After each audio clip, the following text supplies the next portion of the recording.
जय हिंद। जितने भी दोस्त जो आर्मी की तैयारी कर रहे हैं और बहुत दिनों से जो आर्मी में जाने का सपना देख रहे हैं, पिछले 2 साल से आर्मी की वैकेंसी नहीं हुई, और टीओडी की यानी टूर ऑफ ड्यूटी, जिसको अग्निपथ योजना नाम दिया गया है या अग्निपथ नाम दिया गया है, इसको लागू को लेकर आपको काफी दिनों से चर्चा है कि ये लागू होने वाली है, लागू होने वाली है। लेकिन अब इसका 100% वर्जन आ गया है कि ये किस प्रकार से लागू होगी। 2 से 3 दिन में इसकी डेट भी आ सकती है और अगले 90 दिन के अंदर अंदर ये भर्ती, इसकी जो पहली भर्ती है, मैं आपको बता दूं इसकी पूरी की पूरी डिटेल कि टूर ऑफ ड्यूटी आप सभी को पता है। सबसे पहले तो ये 4 साल के लिए लागू हो रही है, इसकी पूरी जानकारी बता देता हूं। 4 साल के लिए लागू हो रही है। 1 साल में 2 बार भर्तियां होगी 6-6 महीने के अंतराल पर। तीनों सेनाओं में जाने का अब केवल एकमात्र यही रास्ता है, टूर ऑफ ड्यूटी। इसमें जितनी भी भर्ती होगी उनमें से 25% यानी 25% जवान रेगुलर आर्मी में जाएंगे और 75% को रिटायरमेंट कर दिया जाएगा 4 साल के बाद में। अब 4 साल के बाद में जो जवान रिटायरमेंट होंगे उनके लिए क्या होगा, साथ ही इसमें जो सिलेक्शन की पूरी प्रोसेस है वो क्या है। आप देख रहे हैं 40 लाख यानी 40 लाख पूरा पैकेज है 4 साल का, कि 4 साल जो बंदा टूर ऑफ ड्यूटी के तहत ड्यूटी करेगा वो लगभग 40 लाख रुपए अर्न करेगा। ये पूरा फुल पैकेज है रिटायरमेंट तक, रिटायरमेंट की जो वैल्यू में उसको पेमेंट मिलेगा उस तक का।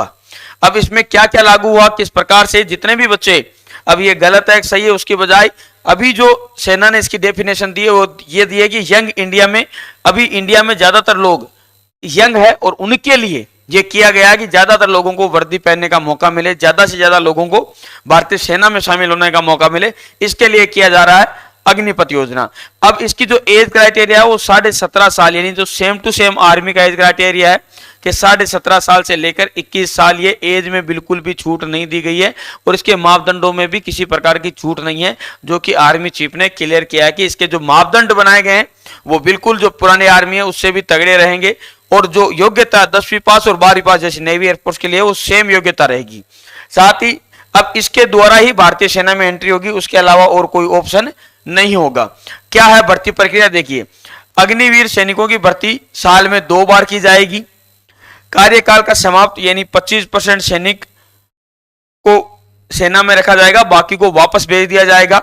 यह भर्ती 6-6 महीने के गैप पर होगी, 1 साल में 2 बार होगी। 17.5 साल से लेकर 21 साल तक के उम्मीदवार इसमें आवेदन कर पाएंगे। लाडलो, अगर आपकी एज भी 17.5 साल है तो आप इसकी अभी से तैयारी शुरू कर दीजिए, क्योंकि अगले 90 दिन के अंदर अंदर इसकी पहली भर्ती का आयोजन होगा। इसके जो पूरे के पूरे मापदंड है कि इसका पेपर कैसे होगा, इसका रनिंग कैसे होगी और इसका पूरा जो क्राइटेरिया है वो आपके 2 से 3 दिन के अंदर अंदर क्लियर हो जाएगा। अब अग्निपथ योजना के दौरान जो जवान सेना में जाएंगे उनके देखिए, अगर वो 4 साल की सर्विस करके वापस आते हैं तो उनको क्या क्या फायदा उसके बारे में। इसकी जो प्रशिक्षण की अवधि है वो 6 माह की रखी गई, यानी 6 माह यानी 10 वीक की प्रशिक्षण अवधि है और वो इस 4 साल में भी काउंट है, ध्यान रखना। प्रथम वर्ष का वेतन लगभग पूरे साल का 4,76,000 रुपए रहेगा, जो कि चौथे साल में बढ़कर लगभग 6,92,000 हो जाएगा। सेवा मुक्ति ब्याज सहित 11,71,000 रुपए, जो ये 11,71,000 रुपए जो मिलेंगे वो इस प्रकार से मिलेंगे कि आपका 30% डेडिकेशन होगा, जो आपकी पेमेंट मिलेगी, मान लीजिए 30,000 रुपए, उसमें से लगभग 9,000 रुपए हर महीना कटेगा। 9,000 रुपए आपका कटेगा, उसमें 9,000 रुपए ही भारतीय सरकार मिलाएगी और लगभग आपका महीने की सेविंग 18,000 रुपए हो जाएगी। इस प्रकार से 4 साल के अंत में आपको 11,71,000 रुपए मिलेगा। और गैर अंदाजी 48 लाख रुपए का बीमा, यानी कि अगर आपकी मृत्यु हो जाती है तो उसमें 48 लाख रुपए का लाइफ इंश्योरेंस मिलेगा। और इसकी जो और बहुत सारे फायदे हैं, लेकिन उनमें से मैं कुछ आपको बता दूं। जैसे आप किसी भी इसमें एक बार सर्विस करने के बाद में जब बाहर आते हो, यानी जो बच्चे 25% जो रेगुलर हो जाएंगे, 75% जो आउट होंगे, उनको राज्य सरकार के द्वारा जितने भी वैकेंसी निकलेगी उसमें उनके क्रेडिट पॉइंट रहेंगे, यानी कुछ आरक्षित रहेंगे। साथ ही प्राइवेट लिमिटेड कंपनियों में उनके जो सिलेक्शन है उसमें भी फायदा मिलेगा, उनको बैंक लोन में फायदा मिलेगा, हायर एजुकेशन में फायदा मिलेगा और भी कई प्रकार के उनको फायदे दिए जाएंगे। अगर वो आगे की पढ़ाई करना चाहते हैं तो उसमें उनको काफी सारी फायदे मिलेंगे, स्कॉलरशिप मिलेगी। साथ ही अगर वो बिजनेस करना चाहते हैं उनको बिजनेस लोन मिलेगा और किसी भी प्रकार की उसको सुविधाएं, मेडिकल सुविधाएं मिलेगी और भी बहुत सारी चीजें छोटी मोटी उसको इसके साथ में दी जाएगी। इसका अब मैं आपको और चीजें इसका बताऊं, इससे ज्यादा ये आप सभी को समझ में आ गई जो चीज मैं बताऊं।